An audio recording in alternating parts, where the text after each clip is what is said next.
morning, everybody. Welcome to another session of Free to Heal, where we are formerly incarcerated, loved ones, children, anybody impacted by the criminal justice system.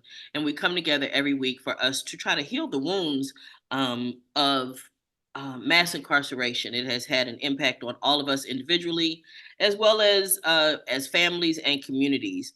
And so our goal is we come together every week um, to try to heal those things. Also, to provide a place of understanding for people. There are a few things that have happened this week, but I was sharing with the group before we began the session that I'm excited because I got to apply for a grant to provide reentry housing for women coming home. At least the first house I want to do will be for women to get the process started and learn how to do it more efficiently. I'm grateful to Susan Burton at A New Way of Life for having the training and teaching other people how to do reentry housing because there's never enough of it. And the way that we were trained to do the housing, it it is not prison like. The goal is to help people successfully re-enter. It is one of the reasons that I also appreciate the Francisco homes. And we have folks that come on every week from the Francisco homes, but I appreciate both models because neither organization operates it like a prison. And one of the things I found is that in when people go to facilities that operate very much like a prison, they still got to go through the reentry process once they leave those facilities. So you may have been spent 6 months to a year in a halfway house, only to find out you still got to go through all the culture shock of reentry again, because what has happened is you've still been functioning like you're in prison. And so I'm grateful because our organization, Concerned Citizens of South Central Los Angeles, I'm the executive director of that organization, and we have always housed formerly incarcerated people. We've always done work to employ formerly incarcerated people, but we have developed over 700 units of housing. But that housing has been family housing, senior housing, and it's very different operating that than operating, making a home for people coming home from incarceration. The goal is to make them feel that they're home, that they're welcome, not that they're just in a place where that they just have a roof over their head or a number. And so these are the things that I learned I went for 3 days in August to be trained to provide this kind of housing. And I'm excited that I was able to submit an application today for funding to help get that process started. But through our check-ins tonight, and something else that happened, there are a couple of things that I wanted us to discuss because there are ways of functioning in society that people who went into incarceration very young, they don't have the life experience. And because they get older and are embarrassed that they don't know things, they tend to avoid the issue. There's an avoidance there. I just wanted to make it real clear to everybody. We talk a lot on Free to Heal about communication and how important it is for any relationship. I don't care whether it's a personal relationship, whether it's an employment relationship, whether it's friendship, siblings, parents, with your children. All relationships require good communication. And if you fail to communicate, your relationships will suffer. So I want to encourage everybody, and anybody that's on, please feel free to raise your hand and just go ahead and chime in what your experiences have been and how it may be helpful. That one of the things I was taught very early in working for my mom and doing affordable housing, it was an industry I wasn't familiar with, similar to Ms. Diane coming into it now and having really no experience in that industry. There are a lot of things to learn. But the one thing that my mom told me was, whatever you do, ask the people that need whatever they need from you. So if I needed for Diane to give me something and I didn't know how to prepare what it is, call Diane and ask her what she needs. Because Diane has a job to do and she wants me to provide her what she needs so that she's not struggling trying to figure out what I'm trying to get. My point being, ask the people that make the decisions. But the one thing you can't do when a situation arises is ignore it. The same way you cannot be in a relationship with a significant other, whatever you want to call it, intimate partner, and a issue arise and you just ignore it. You act like it doesn't exist. That sends a message so that you know of disrespect. When you don't communicate, you don't say anything, you just ignore it, you won't answer your phone, you won't respond to text messages, people take that as a sign of disrespect. It will kill relationships. I understand being embarrassed at some level for not understanding certain things, but you got to let that go. You got to let it go because it's going to kill all of your relationships. And if you avoid things in one area of your life, that's going to be a tactic that you use in multiple areas of your life. And it's not going to serve you. It's not going to serve you. It's actually doing more harm to you and your circumstances than it's doing good.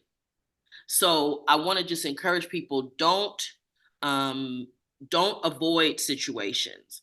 The one thing is for sure. So my book, Hurt People Highway, is about identifying unhealthy elements in relationships. And the question is, what do you do once you've identified them? Well, the next thing is you got to actually fix them.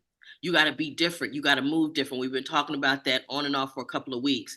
You have to actually move different. So if you've come home, I understand that in prison, there's not a lot of sharing emotions and feelings and all that kind of stuff.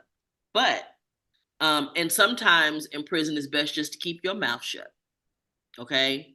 However, when you're dealing with people that you want to be in relationship with of any kind, whether it's business or whatever, you need to be able to communicate. So I'll give you an example. Clearly. Okay, there was a guy that I hired, and the guy he really wasn't living up to his end of the bargain.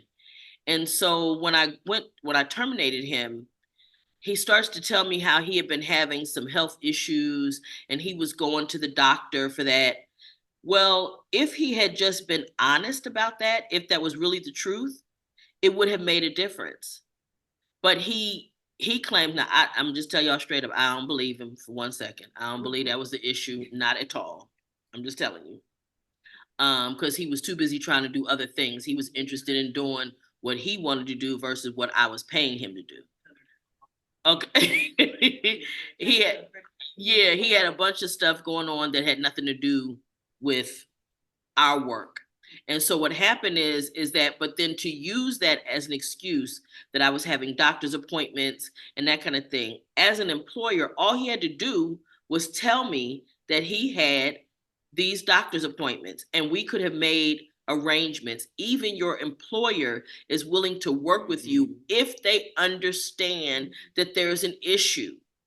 But when you don't tell the truth, you don't communicate it, it leaves the room for misunderstanding on the other party's part. Okay, it leaves room for them again to feel disrespected. Oh, you don't even think you need to talk to me about this? You're not at work. You're not doing the work. The work is not getting done, and you don't think you owe me an explanation, but you want your paycheck. So there's a big issue with not communicating in all sorts of areas. When you find yourself in crisis and you find yourself in situations that you don't want to address, I want you to move differently. I want you to move outside of your comfort zone and begin to talk to somebody about those things. Okay. So now I'm going to open up the floor and I want to ask, let's say, I'm gonna start with you, James. I'm gonna ask you to talk to me about something you may have not wanted to talk about, or some circumstance that you feel like you should have communicated and didn't. Well, I mean, when it comes to relationships with family, my family's looking for the old me, and I didn't communicate that it's a new me. I don't do a lot of the things that I used to, and I don't participate in a lot of the things that I used to. And they was looking for the old me to come in and Captain Save a Hole, or come in and be the bull in the china shop, needless to say. But then when I told them that I don't do that because my freedom is more important to me than to them, now feelings is hurt and other shit and other stuff got, tossed out the window. Hey, what's up, little one? Hey, man. All right. And it got tossed around. You know what I'm saying? Mm-hmm. So being that it was like it was, then uh, I had to I had to work on I had to work on uh, doing what it is I had to communicate later on, communicate what really is going on with me. With you. Mm-hmm. And let me ask you this: under normal circumstances, I think what I want to understand is, how did you overcome, or how did you get past the not wanting to talk about it? How did you get past that? Um, well, I felt like I was a punk, punking out on a lot of things. So, you know, and then when I started talking to my family, you guys, Mm-hmm. I realizing that it takes more of a man to stand up on his own 2 feet than be a sucker and be a bully, you Yeah. know. Yeah. So with that, now I'm at a point to where I'm comfortable. Good. I feel like I'm a punk. Good. Well, we don't want no punks around. We ain't doing punks. Yeah. Yeah, we're not doing So that. We're not doing that. So that's a good. But thank you for sharing that. Um, I want to um, I want to ask Willie, have there been any situations for you where you normally would not communicate, or it made hard to communicate what you were feeling and what you needed? Yes, I have impairments. I don't talk about them much. If you look at me, you wouldn't think that there's anything internally wrong. But there are things turning on the inside that I have to deal with, and I'm dealing with it silently. But when I brought issues to the forefront to people that I thought would be concerned about those issues, they didn't want to address. They didn't want to address them. They didn't even want to read the paperwork or the floor mats that was given in order to describe the situation that I was dealing with. And I found that appalling because I felt that what we talked about was just mentioned disrespect. Being disrespect is when someone believes that whatever your input is not important. Mhm. And I have experienced that so much, coming from the South, that where your input was not invited, or it was not taken serious enough, or it was no concern of anyone else. And so, yeah, when you're dealing with these type of issues, and these issues dealing with in a medical aspect, um, people say, yeah, I understand that those things take part. But when it's time to address them, they act like, well, there's nothing there. There's nothing to address. Of course, you have a pedigree of information behind those issues, and no one wants to address them. So you have to take it to the medical field. What they tell you is, well, we're not doctors. Uh, how do you expect for us to address an issue that can be talked about if only the information that is presented is discussed? So Mhm. yeah, there are issues that I see that where that you would think that people have your best interest in heart, but they really don't. They really No. don't. No, and we touched on that last week too. It's one of the things that I would encourage us people not to expect people to function like we do, or we would. That was a very valuable lesson for me. Not to think that people would operate in the integrity that I might operate, or just even in the way that I might operate, because that is not necessarily what will happen. People will not necessarily function the way that I would function in a given situation. And I can't expect them to. See, that's an expectation that I would put there that really is not an appropriate expectation. It's not appropriate for me to think that everybody's going to operate the way that I do. Everybody doesn't have the background that I have. They don't have the circumstances. There may be things, for example, that they just can't do whatever it is that I would do.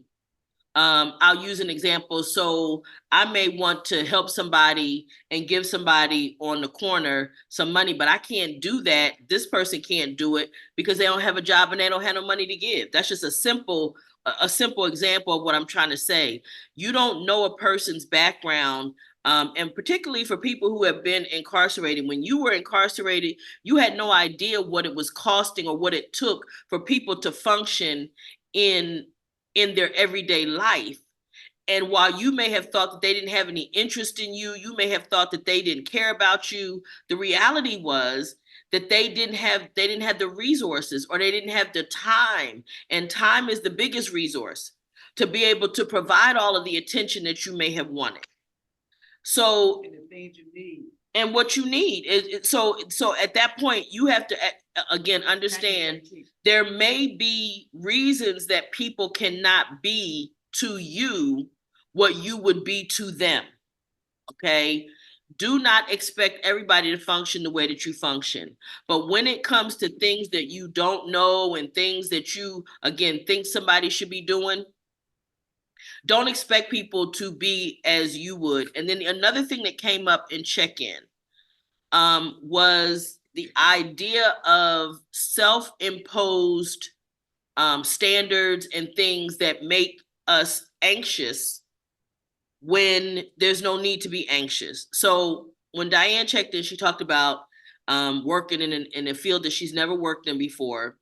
And there are things that she's learning to do, and it's all foreign, and so it's frustrating. She's a person that likes to know what she's doing, right?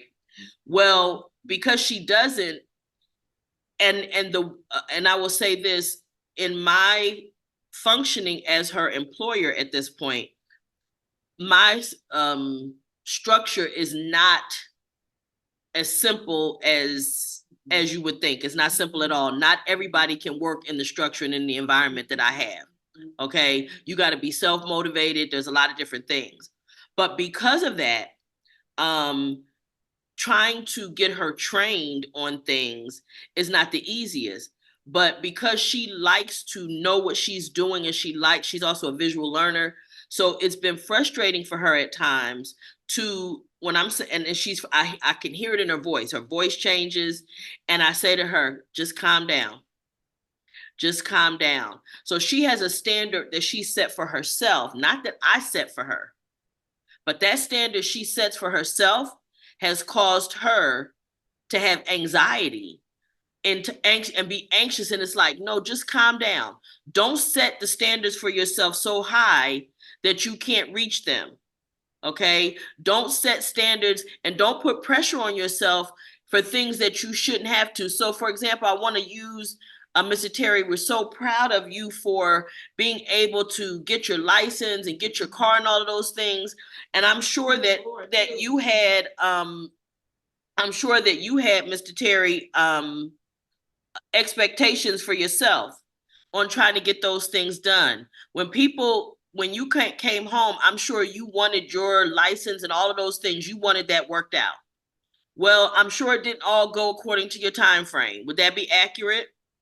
Not really. I set a goal. I told myself I'm going to get my driver's license. Well, I set out a goal to get my Social Security card, birth certificate, ID, got a picture ID. And then, first off, I started off wanting to get a place to live. And so I moved in with Sister Teresa's home. And then I started working on everything else. I got my counselor. She helped me out on this and that, and I got some clothes. Then I said, well, my next goal is to get everything that I need, which I did. Then I got my driver's license. I said that was really a good thing because I said I'm going in there and passing the test the first time. Got everything done. Then the second thing, I wanted to get a car. Well, I had a lot of money saved up, so and I didn't go out and do anything stupid. And I didn't buy anything that I didn't need, and I saved every penny I could get. So I went to the Toyota dealership and I said, "That's the car I want, that hybrid. I want that one." And he says, "Well, let's see what you credit." Where he says, "You got a credit score of 750. That is high. You are good. We're going to give you this car." I said, "Give it or give me it here? Just give me the pink slip then." Yeah, it was a joke.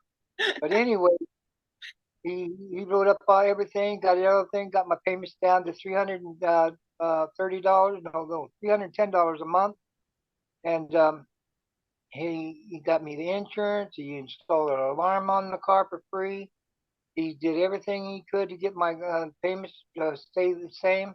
And the $310 a month is cheap, and then I got in. But I'm sure, Mr. Terry, that everything didn't go exactly as you planned it, according to the schedule that you planned it, and how you wanted it. It took every bit of 3 years Right. to get it. You set a goal, and then you work on that goal. And you just sit there and I said, "I'll put this $20 in the bank. I'll put $50 in the bank until I got enough money to." Then I have all my checks and all my Social Security checks and everything else in. It went into the bank. Mm-hmm. And then after that, I bought the car. Now I'm working on a place to get. Mm-hmm. So I figured that I could get a place for $600, $700 a month, and for a senior citizens home, a 1 bedroom, and maybe I can make it 10. I should be able to make all the payments and everything else with that kind of an arrangement. Well, I sure hope it works out for you. And the key is, and maybe there's something, again, because what the conversation is really to make sure that people understand that things may not always go according to how you plan. You may set your goals and you may set your timelines. They may be aggressive, right? They may be aggressive timelines, but when it doesn't work out in that particular moment, don't worry about that. Don't worry about that. Go ahead and keep working on it, because it will happen. Right? It will happen. It doesn't mean that it's not going to happen, but I don't want us to be discouraged when things don't go the way that we want them to go immediately. And I don't want us to set expectations for ourselves that are so high and so aggressive, and then we get discouraged, and it may cause us to look back and do something that we really don't want to do because we have not been gracious enough with ourselves. We haven't given ourselves enough grace, enough patience, enough time, enough mercy to actually make things happen and let them work out. Okay? So I want to, Darius, I want to ask you, have you had, since you've been home, have you had circumstances where, where'd he go? Uh-oh. Darius? Wow. Okay. What happened? I don't know what happened. Yes, no, that my someone in and out. I don't know, and I can't understand. But okay, now yeah, I keep.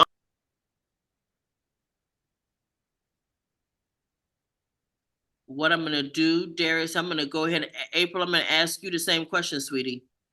Had it been potential setbacks and things where you set up your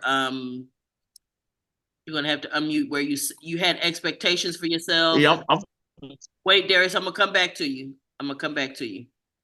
Go ahead, April. Yes, absolutely. There have been. When I first came home, I came home on a roll. I was working. I was doing my thing. I was doing everything, And I'm gonna say like can you guys hear me? Go ahead. Oh, it sounds like a robot. Okay, Yeah, so Darius was saying something, but I'm trying to. There you go. Okay, go ahead. so everything was working out for me. I was doing great, and then because I hit the ground running, just like who was that? That was just speaking. Otis, was that Otis? What Otis was saying, he had all these different plans, and I had some plans as well. I hit the ground running. I set all these expectations for myself. I lined everything up the way I wanted to have it done. After doing almost 28 years, hello Terrell, finally good to meet you face to face. But after I had all these different missions, after 1 year, I had a meltdown. I was super overwhelmed because I hit the ground running. I never took an opportunity to breathe. Everything we do inside, if you don't do this, is a consequence. Everything is a consequence. You can't sit down and there's no breaks, there's no nothing. And especially if you're a lifer, every day you wake up is on a mission to go home, to go home, to go home, to go home. But we never reward ourselves when we come home, which is just doing that, right? So when I finally, I had a melt, like a good one. And when I finally started giving myself permission to breathe, and that I did not, and I'm still learning this, that I did not continue to owe debt to different people in society, that I was able to live for myself finally. It still took me some, because I got into a situation where I felt like I owed a relationship because I had fouled up the first one, and that one sent me on a spiral. So basically, right now it's like I have started. I Not right now. I'm not gonna say that because I'm not gonna claim that. I started back at 10 below zero. Mm-hmm. And now, I'm still trying to get back at my zero in order for me to see my profit in my life. When I say my profit, my investments in my time, and my energy, and my fight. So now I'm starting to see my residuals are coming back to me now, that are the things that I paid, and I paid dearly, you know what I mean? And they're starting to formulate in my life in different ways. And now I can finally see that I may not have the full amount for a burger, but I'm on my way to that burger. I basically say, you know what I'm saying? To celebrate, because, sometimes it just takes being able to buy one burger and understanding how we got to that place to get that burger, so we won't slide back and become something else. So, you know, our time, and it can't be replayed. So let's spend it wisely. And one of the main things, all of us want to be a boss, and the first thing a boss do is vacation or take breaks and things like that. Give ourselves permission to take a break. And Yes. that's where I am. I'm almost 7 years out now. 7 years, and I just started from zero on my birthday, which was September the 1st. So, and that's where I'm at. Very important what you said. Something that I've seen multiple times. Oftentimes people get out and everything's going well initially, and they think that's the end of the process, and they think I got it licked, and it's not.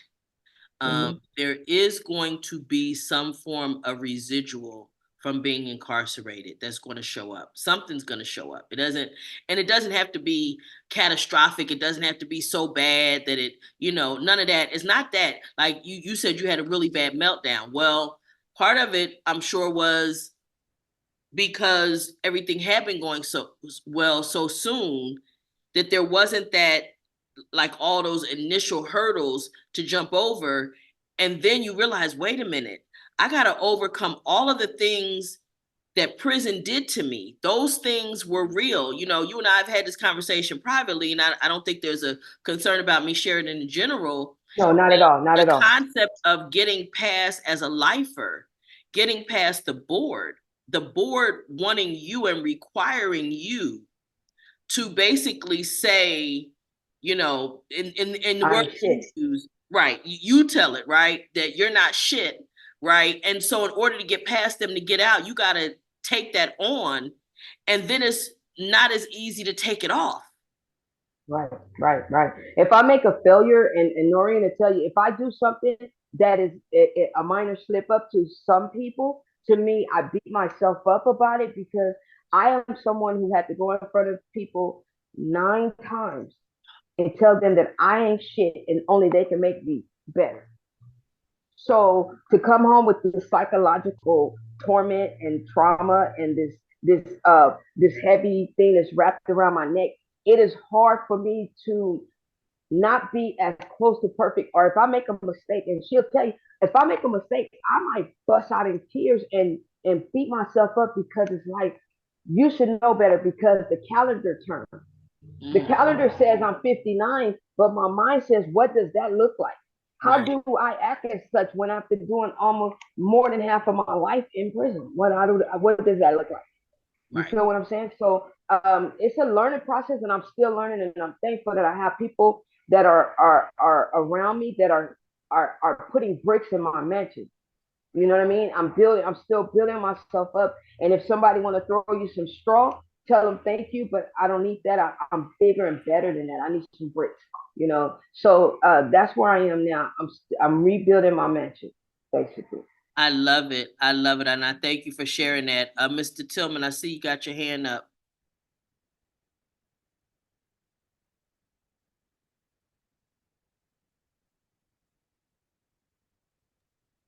Yes.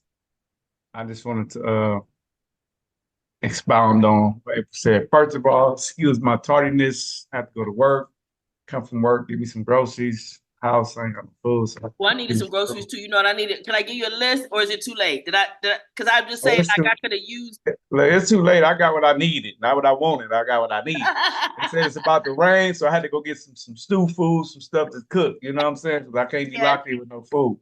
Understood. Excuse my tardiness, everybody. But I don't know what the topic is, but I just wanted to chime in on what April was saying about herself. And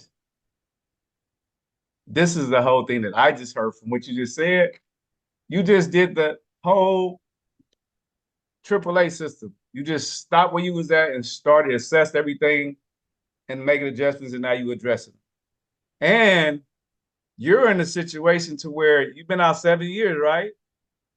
In your mind, you say you starting over, but you got 7 years of experience on the street. So it's like, if I knew back then what I know now, I would be different. I would do things different. So now you're since you're feeling like you're starting over. And another thing, continue to just vent, let out your feelings and emotions to people that you are secure with, because all it is therapy. You didn't get like that in a month, a year, 10 years. It happened over a course of time, and it's not going to change and get back normalized for you in the no time amount that anybody expects on the street. Everybody else perception or expectation of you to be what they want you to be as what they consider normal when your life was not normal, screw them. I was going to go hard, but I'm not. Screw them. Because your life is your life, and you dealing with trauma and stuff that you've been through that nobody could imagine but you. Right. You know, we all been in them cages, and we all been, you know, confined in all kind of ways. But everybody got their own journey, and ain't nobody been and walking in your shoes. So don't go, you know, nobody can be perfect and nothing can be perfect. I get it. I strive for perfection and greatness. I can't be perfect, but I can be great. But I'm gonna continue to keep my expectations of myself super high, and I'm gonna push anybody else as well. But don't beat yourself up. Pat yourself on the back. You've been out here 7 years. You come to realize I'm starting over, get myself together, get my emotions right. You understand where you at. You just got to continue to build and surround yourself around people that you're comfortable with so that you can vent and go through that therapy process to better yourself and not beat yourself up. And let me tell you, so you didn't know what the topic was, but part of the topic, Terrell, was don't hesitate to communicate and how important it is when you, yeah, in all things, whether it's business, whatever it is. So in a circumstance where you might think you made a mistake or whatever, it's important to communicate because in every relationship, whether it's a business one, whether it's personal, children, whatever, when you don't communicate and you don't, as you say, vent a lot of those things, get those things out and talk about those things, what happens is other people see it as a sign of disrespect. They see it as a sign of disrespect in relationships. It's what I call playing ostrich. We put our head in the sand and act like all of a sudden the problem that I'm facing is just going to go away. Okay, it's over there, but I don't see it. I don't see it. I don't know. I don't know how I got there neither. I don't even know how I got here. You was a major player in the game. Well, you was at the center of it because you your star player. You the star of all of your movie. There's only one another person involved, so you was involved too. You was a co-star of that movie. At a minimum, you was the co-star. Okay. All the time. Okay. So when it comes down to it, don't ignore it. That was the big thing is that I had a situation with somebody and I told them, whatever you do, don't ignore. And even though I kept saying it, I know part of the reason that this person was ignoring it is because they were ashamed. They were embarrassed that they could not live up to the expectations they had for themselves or the agreement that they made, and they became embarrassed. Well, let me just say to everybody, we have all fallen short on something. There's nobody that hasn't fallen short in some way. And gonna fall short again. Again, did it again, right? Oops, gotta pick myself up again. Nobody's going to be perfect. I don't care who they are. And so the idea that we would not communicate is, again, what I have found in my experience, and other people may have a different experience. My experience, it only makes it worse. It only makes it worse when you ignore it. Like they say, putting something up under that rug, sweeping it under the rug. Well, it's growing up there. You're bottling it. You're bottling it up, and then guess what? Guess what's gonna be under that rug? And when you lift it up, some maggots and some more stuff. Exactly. And now where it just was whatever it was a peach, it was a plum, and now is smelly, it's got all kind of stuff, and now you got disease and all sorts of things that go with that because you didn't want to address it and deal with it at the time. And so, sure, you keep popping your head in here, and I want to make sure I'm gonna make sure because you've also been nodding your head, and I just wanted to give you an opportunity to chime in for me. Yep. Mm-hmm. So, okay. So, would you share what? Would you share with me? Would you share with me any potential circumstance where maybe you didn't want to talk, and or you didn't want to, or anywhere of a circumstance because you work with a lot of women who have come home from doing time, and maybe you've experienced that in your work, where people didn't want to talk about something and it made it worse instead of better. Well, a lot of people, we were having that conversation today, that people have to be comfortable with you before they share their story and their truth with you. Other than that, they're going to tell you what they want you to know. Yeah, they don't care what you know unless We they can't hear her. Can't hear her. Oh, well, said it again. She couldn't hear you. Who said that? April said that. She couldn't hear you. We were having that conversation today that the women, some of them, they have to feel comfortable with you or feel like they're connected with you some kind of way to be able to tell you their truth, to tell you about them. Other than that, we only know what they want everybody else to know, which is not always the best thing. We want to know about them. We want to know in depth about them. Yeah. Mm-hmm. And the thing about that is, again, that saying that people don't care what you know unless they know you care, particularly when they've been traumatized and they've been through things like incarceration. So it's very important for them to understand and for people to share those kinds of things. So I actually encourage somebody to come here because this is a safe place to express, and then also finding somebody that understands your circumstances. Find somebody that's been through what you've been through so that you can, because not judge. And yeah, you don't feel judged. You don't feel judged. You don't feel like they're judging you. You just feel like, okay, they understand what I'm going through, and maybe they can help me to get through what it is that I'm trying to get through, or maybe they may even have some suggestions. But one of the things that Terrell mentioned too that I thought was important, and somebody else mentioned it earlier too, was celebrating each victory, no matter how small it is. Every step you take forward toward your goals, celebrate those. Allow yourself to feel joy. Allow yourself to feel that joy. Nobody's asking you to look at the world and say, okay, I got everything I want, everything is fine, when it's not.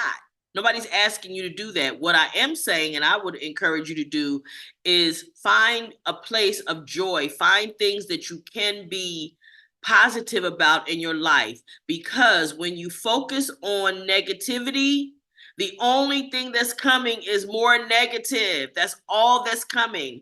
You cannot be a pessimistic person and a negative thinking person and produce positive results. You cannot build on a house of sand.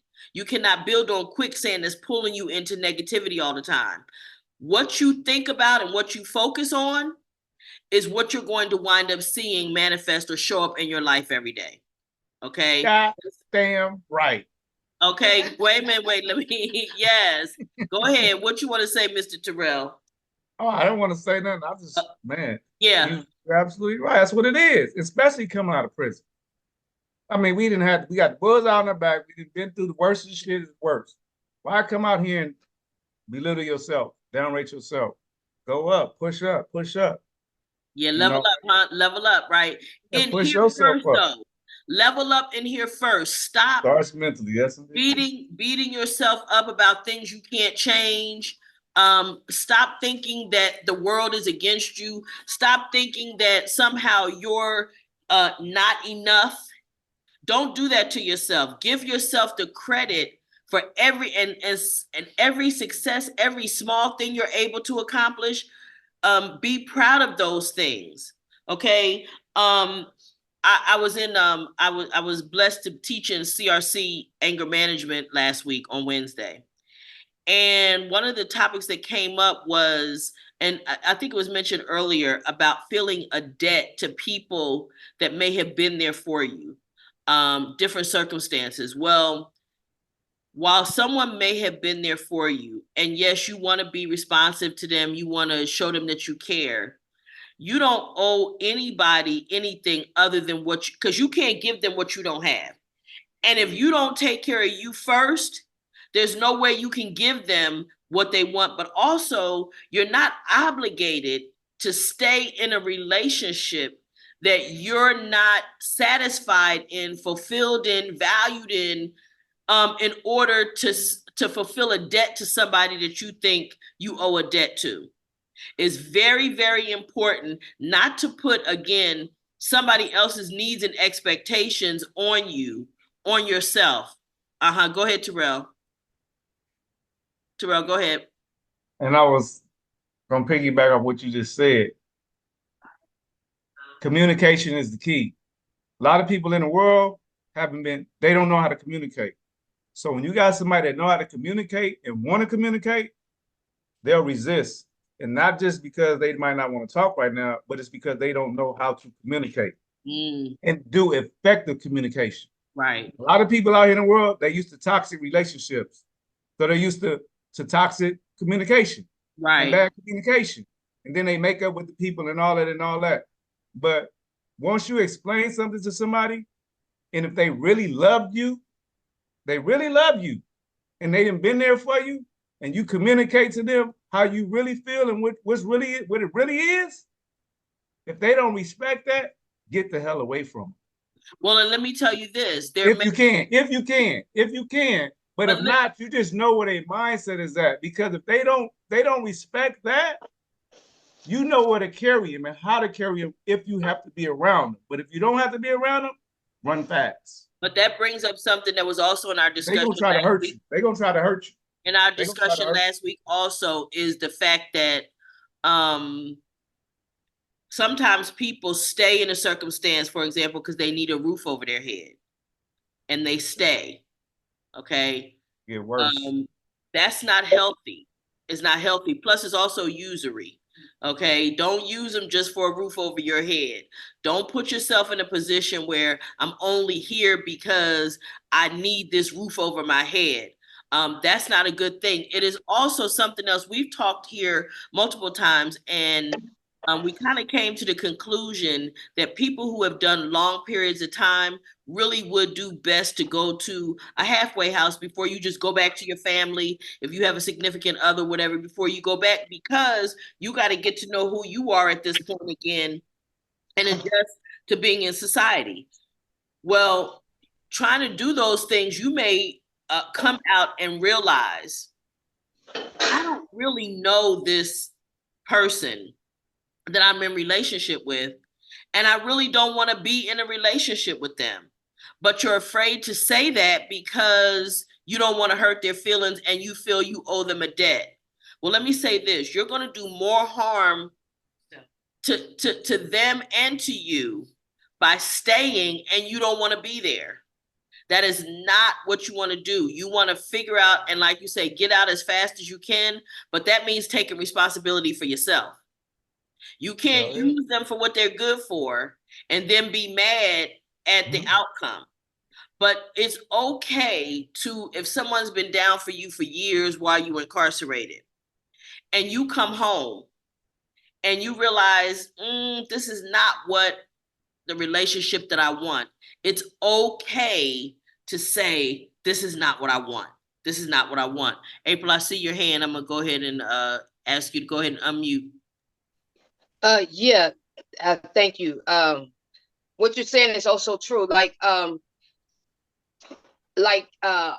gonna say, like me leaving a situation, I stuck around because I didn't want to lose. I felt like if I leave, I'm gonna have to leave everything. You know what I mean? And so I hung on because I felt like I didn't want to lose. I had still had that, mentality of you're not gonna get nothing from me.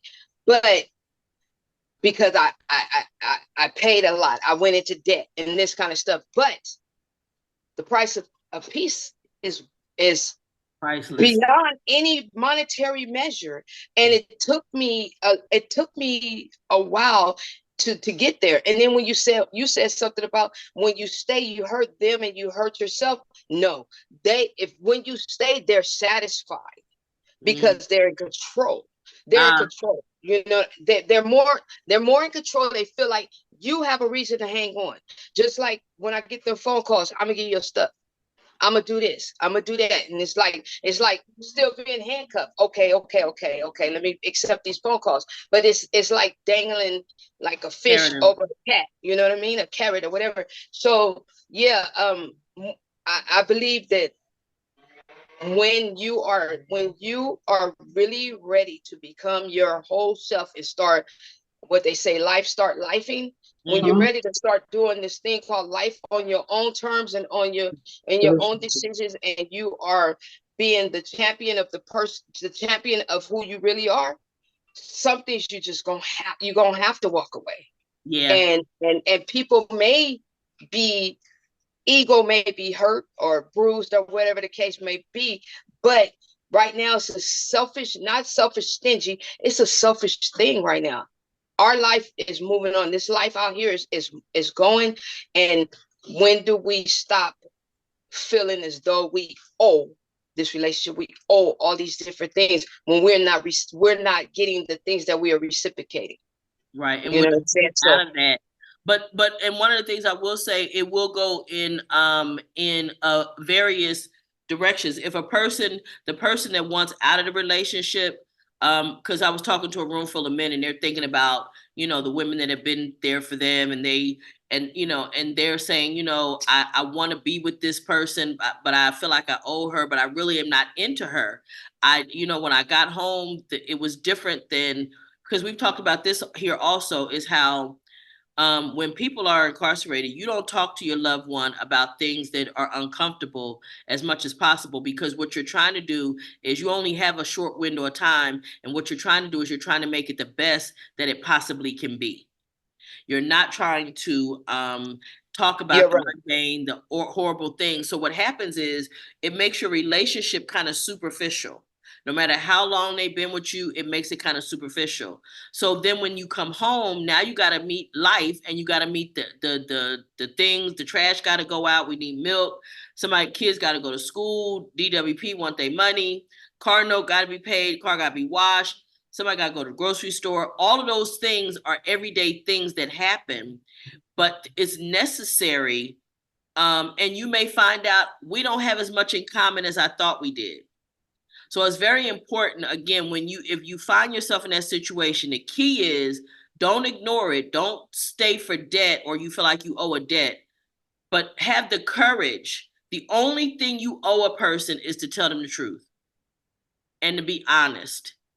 And I know that's hard, but that's the only thing that we owe other people, is to be honest about what it is that we're feeling and what we're thinking in that relationship. So I wanna ask Miss Tony, I want to ask you if you would come in and comment for me. Self first, not selfish. Mm-hmm. Yeah, I absolutely agree with you. There is that, we've discussed it in the past, that there is that superficial feeling, superficialness that's happening in the relationship, because there are those negative diffractors that people don't want to share. They know that the time is so limited that they want to make the most out of that particular moment. Even if it's a bowl of shit, they steadily spraying whipped cream on it and trying to pile sprinkles and cherries on top, because they just want to smell that bit of happiness. And so I think it is important, being the best version of yourself in whatever moment or whatever situation you're in, but also being honest. If you've been with someone, there's couples that have been together out, in public without incarceration, that divorce and break up after 20 years. And so having the rest of that on top of it, things do happen, but it is much better for everyone if you find that truth and be honest to yourself, because that's the person that you owe, is yourself. Mm-hmm. And you can it may seem like it would make sense that I'm gonna tell you something that's hurtful, and I'm gonna hurt you less by telling you something hurtful. That may not sound like it makes sense, but what happens is, again, when we're trying not to say the thing, we're trying not to acknowledge the elephant in the room, which is I really don't want to be with you anymore, and we don't talk about it, that lack of communication, all of those things, it causes you to not say anything. I'm just gonna be quiet. That got on my nerves. I don't like it when you do that, but I'm not gonna say nothing because I'm not trying to make waves. Those things wind up becoming bigger things. And it's really important to make sure that we are being honest with ourselves and with other people. I have said to people before, I can handle almost anything as long as it's the truth. I don't care how bad it is. I would rather know the truth than for you to lie to me and for me to be trying to fix something that's not even real. I want to, because it's after 7 at this point. I want to, Di, I want to give you an opportunity to chime in. Well, for me, effective communication is the best thing, the only thing we have in life. Because if you don't know how to do that, it's very hard to communicate with other people. Even if you have an effective communication with someone, they still don't want to understand where you're coming from, your feelings. That's hard on you because you're trying to be as honest as you can, but that person's not taking it as you being honest. They taking it as you lying. You're being you playing games. But I'm being honest with you how I'm feeling. I'm being honest with you by telling you how I'm feeling. But they take it in a different way as for my situation, and I don't understand that. Mm-hmm. That's something I can't understand it right now. So I'm not understanding why I'm telling you the truth. And you're still taking it as I'm lying to you. Why? You make it up your own situation right now by yourself? Well, one of the things is that happens oftentimes, and we see this all the time, where a lie will travel faster than the truth. People will believe a lie before they'll believe the truth. One of the things that I get the most kickback for is telling the truth. And so, but it's important to me to tell the truth because number one, I can't keep up with stories. I just can't do that. I'm just not going to be able to do it. It's just, yeah, it's just too much. I see you. Go ahead, Terrell. I didn't want that. I was just that was just thumbs up. Okay. I didn't want that. Gotcha. I was laughing at what you said. Yeah, because seriously, I get in more trouble for telling the truth than I do anything else. People don't want to hear the truth because it usually it requires, once you know what's true, now you're obligated to deal with it. Now you're obligated to make a move, right? And if I know that you're no good to me, you don't care for me, and this, and that, now I'm obligated to, I got two choices: stay or go. All right. I can't blame it on you anymore. Right. I gotta go for what I know. I gotta actually do something. Now you really got your hand up this time, Terrell? Yes. And when you tell people the truth, be ready to cut out if they really ain't trying to accept it. Yeah. Because that's not your fault. You know what I'm No. saying? You let them know the truth. You ain't willing to accept that. Hey, that's on you. I'm out of here. I done told you my truth, how I feel. Leave it be and push on. And like she said, they got to deal with the truth now. Right. You already done told them. This is what I see. I'm just giving you my feedback. Take it how you want to. Work on it or not. This is what Or it is. not, right? Or not, because But I'm out. But I'm out. But I've spoken my truth, and this is my position on the situation. This is where I am in the situation. So it's really important. Again, that's not my job to be concerned about how you feel about me telling the truth. That's not my job. Darius, I want to see, you gotta, let's see, can you? Oh, I switched devices. Oh, okay. No, but what y'all was just saying is true. From the day I got out, I have a younger cousin. Me and him did time together. But I kept how he was on the yard. I kept that to myself. You know what I'm saying? And so when I get home, he like trying to make himself look bigger than me. Every time he see me, he got some jokes or some slick words. He trying to say whatever, and I was just letting it slide. So we was moving stuff out of my grandmother's house one weekend. He was supposed to be there. My aunt say, "Oh, I didn't tell him to come because you was gonna be here." I said, "So you want me living all this?" I took the whole day off of work. Take it. I took the whole day off of work. He don't have a job. I took the whole day off of work to help my mother move the stuff out of my grandmother's house, and then I started helping her. But she wanted to get one, so I just laid into it. I just like put it out there about him, like he was doing this in prison, this in prison. I had to clean up a gang of his mess in prison. I was doing this and this and this. And I said, and since I've been on the streets, he been doing this. Even her husband, her husband was trying to get me, hey man, just be cool with him. I'm not gonna be cool with that dude if he keep disrespecting me every time he see me, he got something slick to say. And when I finished, my mother was like, well, we know what you're gonna do if you see him again. But it felt good, putting it out there like that. Huh? To just let it out. Yeah, but like now I don't talk to him at all. That's my little cousin. I love him to death and all that. But the path that we're going on, I'm going one way. He going backwards. He been out since 2003 and has really nothing to show for it. And I've been out almost a year, and I got way more to show for it than what he had. Right. But I'm the semi-bad guy. You know what I'm saying? Because I'm doing good. Because my brother, on my father's side, hooked me up with a job. Oh, that's special privilege. No, it's not. You had 100 jobs and got fired from 100 jobs. That means you really don't want a job. You don't. And let me say this, that's the true thing. That's a real thing. I know people say, I want a job, I want a job, I want a job. But then they go on the interview and they purposely tank the interview because they really don't want the job. They don't really want it. They go in there and they don't act interested in all that kind of stuff, and they don't want that job. They just want to be able to say, I went on the interview. That's all. So that's good. At least you know what your position should be. Right. Yeah. Were you gonna say something, Cheryl? Okay.